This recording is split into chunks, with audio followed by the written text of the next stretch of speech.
With the drum one, which is really cool, I have one pot to the left you see, which actually my laser will work for. I can, yeah, this guy over here. You know, I got this for concerts, but it'll work for this. You have this pot right over here that shows kick, snare, tom, overhead, room. And when I was designing, I kind of have a sense of humor. So when I was designing the plugin, I thought, well, why put percussion? Just put cowbell, because what do we need more of? I gotta have more cowbell. Okay? So there's never enough cowbell, and we could just spend all night playing cowbell songs and having fun. That would be great. So I said, you know what? Everyone's gonna get a kick out of the cowbell thing. So what I did is what the switch will do on this plugin is it just gives you the EQ curve that I would naturally go for right away when I'm doing kick, snare, toms, overhead, room, or cowbell is the one that has no EQ on it, but it actually, flip it to cowbell just to show what's different about it. The thing that I did different with cowbell is with the drum plugin, I gave you the delay. You know, like with Led Zeppelin, all the Led Zeppelin has the shuffle and the groove and the 16th note hop. I figured, you know what, why not have the drum one have at least one of them where you could say, you know what, I'm going to put that on like the mono room, or I'll put it on the hi-hat track, and then I can have the 3 different delays I'd probably want to use to get the drums to groove. So that's the only difference is when you go to cowbell, I made it so it's a delay, because the gate thing is real important because I come from the 80s. So I come from, you know, gating was a really big thing. And if you're doing live drum recording, go back to the kick drum now. If you're doing live recording, I mean, you know, you're cutting live drums, putting the gate in and just having a little soft gate helps the drums have more impact. It's something that people take for granted. My desk has a gate on every channel. It's kind of like noise reduction almost. Because a lot of times with drums, kick or snare, how much EQ you add into it? A boatload. So what builds up? Some real crud. Come on in, the party's in here. We got seats. Welcome. Probably hit some traffic. There's no traffic. It's Saturday night. Everybody's home. Is there a Lakers game tonight? No, that's why there's traffic. So anyway, let's just start by, so a little quick review there of why I have that. So over here I have, with my assistant, I tried to find, I was just looking through the library and trying to find a song that maybe you guys would be familiar with. So did I find a familiar song? Yeah. There's this song, Holiday Boulevard. Now, a quick history on this. This is the original, this is a copy of the original session. We just kind of cleaned it up and just like took out the extra tracks so it wouldn't make the screen so large. And the funny thing is that this is still left over from the original edit. Holiday, are you all familiar with Holiday Boulevard? Most people, Holiday and Boulevard from American Idiot. Boulevard of Broken Dreams. So you know they connect. They connect on there, and it's connected permanently. So what had happened is we connected the 2 songs with Rob and the band. I said, well, don't save it for mastering. Let's just do it now, and it's done. So it's forever Holiday Boulevard. So I figured this is a great one to use as an example to get to hear like their drums and see what our plugins can do to destroy their song, because that's what we want to do here. So let's find a section of drums, and there's a cool section of drums in here. Would that be in the holiday section, Mr. What do they call it, Mr. Break? Yep. There's a cool spot in here where Trey does a really cool groove. Right now I have some plugins engaged on the drums right away. So as you see, since most of you are Pro Tools users, you know what all this stuff does, as I do too.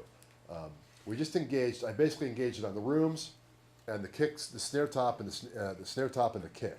So let's just play a piece of Mr. Break, drums only.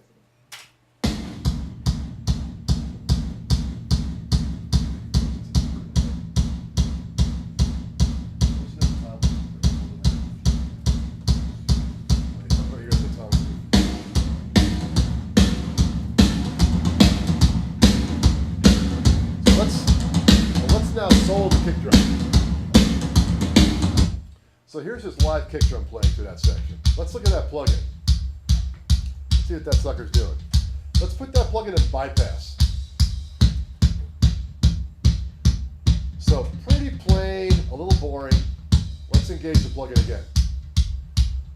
So what happens is my curve right away takes out the boxiness, and then this is without even adding EQ. This is straight up, just exactly how I would do it off the console, which is kind of cool because most plugins, when you start them, the start point is like less exciting than where you came from. I don't have time for less exciting. All I care about is exciting. So that's why I tried to come up with something where you drop the plugin on the drums or the guitar, or as we get into the other instruments, and automatically it's like, yeah, that's kind of doing what I have to do without thinking about it. So let's just do bypass one more time. This is just like his live kick that we made. So unsolo it, put it back in. Now put it back in with a drum track. Unsolo the track. Like all of a sudden, it's like halfway to what you want, right? Love that beat. Okay, back to soloing the kick, and let's just play it one more time. I'm just going to show them how far we go with EQ. Now just push the sub up, push this bass up. Okay, now leave it there. Now switch the colors. Here's the flavors: green, blue, and then red. So what I did was just give you different ranges. I picked names sub, lower, and upper. Believe me, when we designed these, I had the wildest names. I had like parking lot, I think it was like parking structure, roof. So I tried to come up with names that are like easy. Sub, lower, and upper. Like, okay, bass. Now play the same part. Let's just see what the top is. I made it roof, top, bite. Now you go to top, and then go to roof, which is like the Metallica top end, basically. So, okay, stop. So I thought it was funny because I was hungry at the time. I thought, what's better than a rooftop bite? Sitting up on the roof and having something to eat.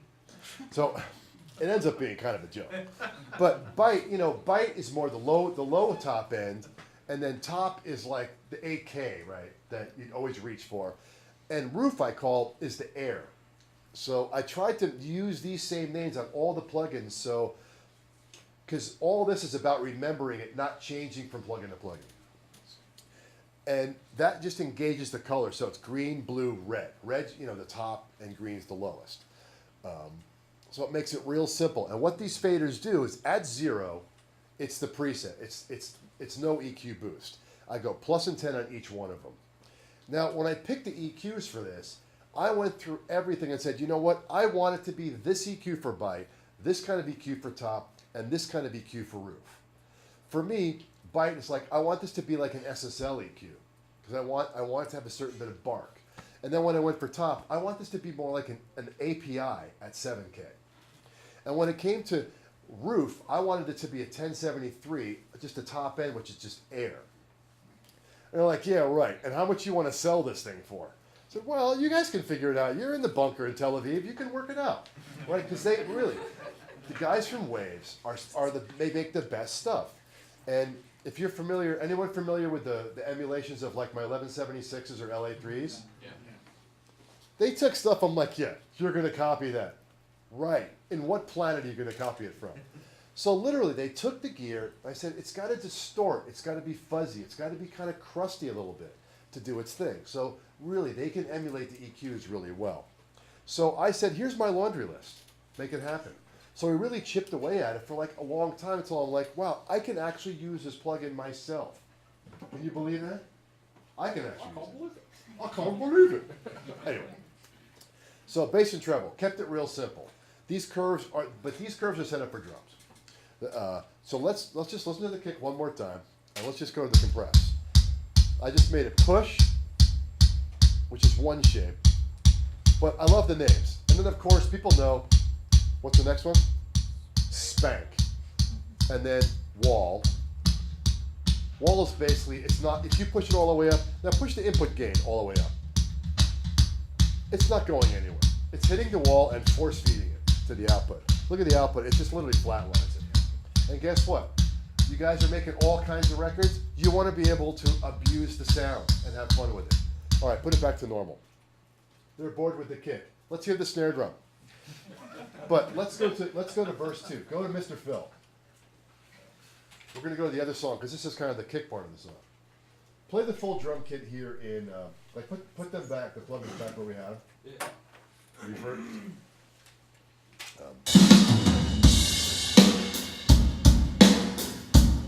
So here's a cool spot right here. Right?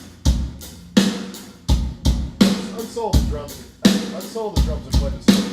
I'm walking down the line that divides me somewhere in my mind, on the borderline of the engine where I walk along. This way you know what song we're in and what kind of great part of the song, right? So let's just listen to the snare drum during that second verse. Start at Mr. Phil. Now let's see what the plugin's doing. Let's go bypass. So you know what? Kind of boring, a little boxy, not much action. Put it back in. So what I did is an important thing is I came up with 3 reverbs that work. Now the reason on this one I'm not using any compression is it kind of didn't need it and it kind of already had it.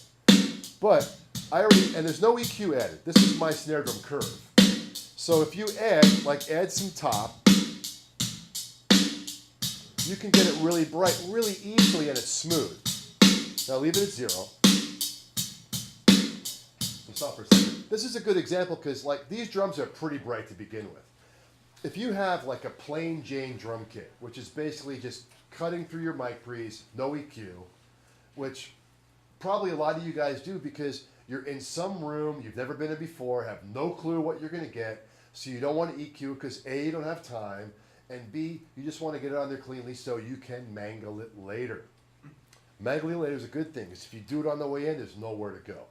This stuff's already kind of EQ'd. I mean, they want it to sound a certain way. I mean, it's a great drum recording, so it doesn't need it. But I give you so much range here. Important thing about this plugin is the reverbs are really useful. Let's just go through the 3 presets on the reverb with the snare plane. Okay. You got studio, kind of like, live room, pretty short. Usable, right? And that's just off the snare drum, which is usually all hi-hat. So go to the next one. Club. I made club a little bit more like an AMS non-lin. It's got a bit of a tail. Totally usable. And then what do we got? Hall. If the song's slower, totally usable because you're going to want that link. All right, back to studio. And so you say, okay, can we mangle the snare a bit more? Okay, let's put it on wall. Throttle it. Now bring the input all the way up. You can see how much compression that adds. Just go to spank. Right, adds a super amount of attack.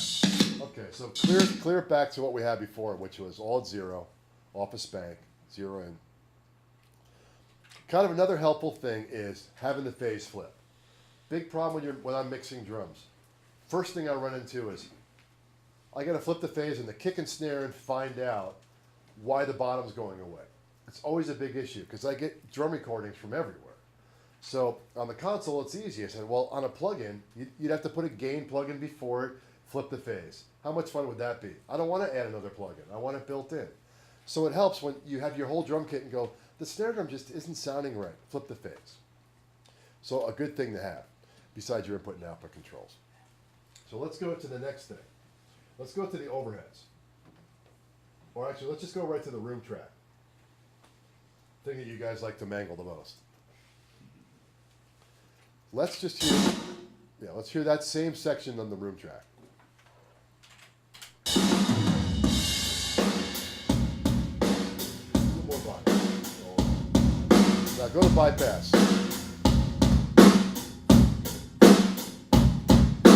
So pretty dynamic. It's not going to, in the track, you're not going to notice that. Now take it out of bypass.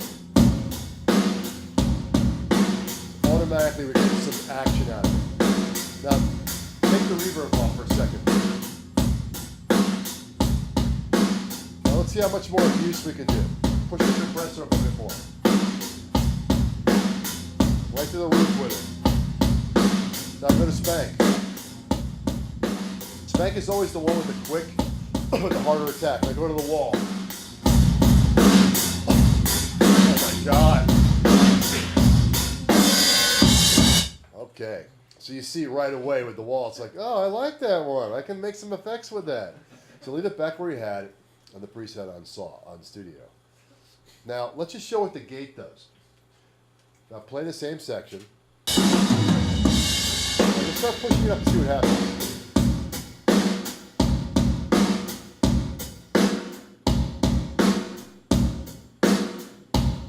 Sort of hard.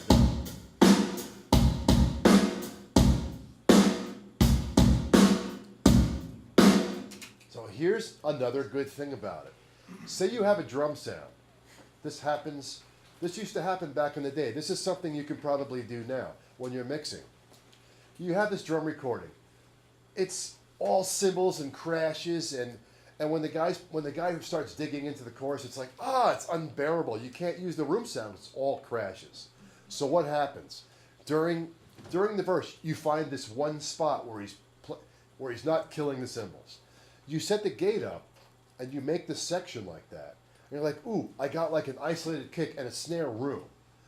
You cut that, you record a track with that, and that becomes a sample that you can use to go with your kit now, because it's the same room sound and it'll blend right in, and you don't have to mangle it. So an important thing about this is with the gate is there's a lot of times you can't fix this stuff later, so you have to use a plugin like this. So if it was me, what I would do is I would automate the gate control through the song and make a kick snare track that was just keeping the kick and snare only, and then put my reverb setting on it. And then now I have a drum sound that's not all crashes killing it, because this fader makes it so you can automate the gate if you have to. So kind of a helpful function, but it's like a leftover thought from the 80s, something you guys wouldn't think about. You think about, well, I'll just add 25 samples to it, it'll fix it all. Well, guess what? Half the time, that's not what glues the record together. The samples make it more separated. By trying to make use of what you did is kind of what like me and Bob Clearmountain and the guys did when we didn't have any samples. We did this. So trying to blend a little bit of the new with the old. Let's just look at the cowbell preset with the drum. Let me show you the delay thing. Did we have it on the mono room? Sure did. All right, so let's go to the mono room. Just want to kind of show you about, since this groove is kind of conducive to the delay thing. Let's just check the mono room. It's on the cowbell setting. Bang.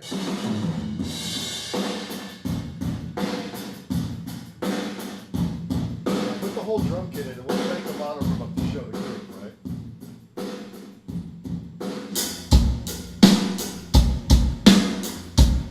Now crank it. Now go to dotted A.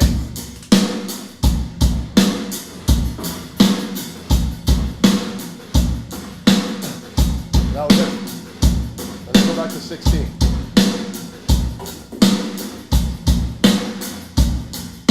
So what I did is I made it a ping-ponging delay on the other ones, because some of these songs, when you want to get a little clubby with the drum thing, boom, it's instantaneous with it. So that kind of gives you a lowdown on the drum plugin. The drum plugin is really cool because it has some preset EQs. The cowbell part doesn't have an EQ, but it has a delay. So if you just want to have a flat playing field, you can go right to cowbell with no EQ, which is great. Now let's just take a look at the presets that we have, just the laundry list you have up there, presets for kick. I came up with some pretty funny ones. Start Me Up is the one just to get things going, right? Start Me Up, and then I come up with some names: Bang, Extra Gate, hit Help. What does Help do? Ah! Okay. Now, funny enough, the great thing about it is, like, you have like a really boring, like, plain kick drum. Put it on Help. It's like, it's going to do something interesting. Look at the list one more time. Look, if you can't have fun with this stuff, who cares, right? And then, look, Irrigate, Pop, Rock, Rumblefoot, Shake, and of course, Zool. Hit Zool. Anyone familiar with Zool? Anyone know the origins of Zool? We have, exactly. All right. Not Dana, only Zool. Our mascot is the Stay Puft Marshmallow Man. Just want to let you know that. And Ray Parker Jr. played guitar on a record I produced, and I saw him recently, and the first word that came out of my mouth was Zool. I couldn't help myself. So what I did with Zool, this is, if you just want to start with just the sound of the plugin, because underneath the hood, no matter what, there's a thing going on that kind of emulates my circuit of my bus.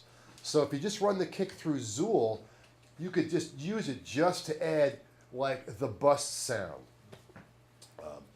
So I made those presets for all the drums. So it's really cool. So check out Zool if you just want to do something simple.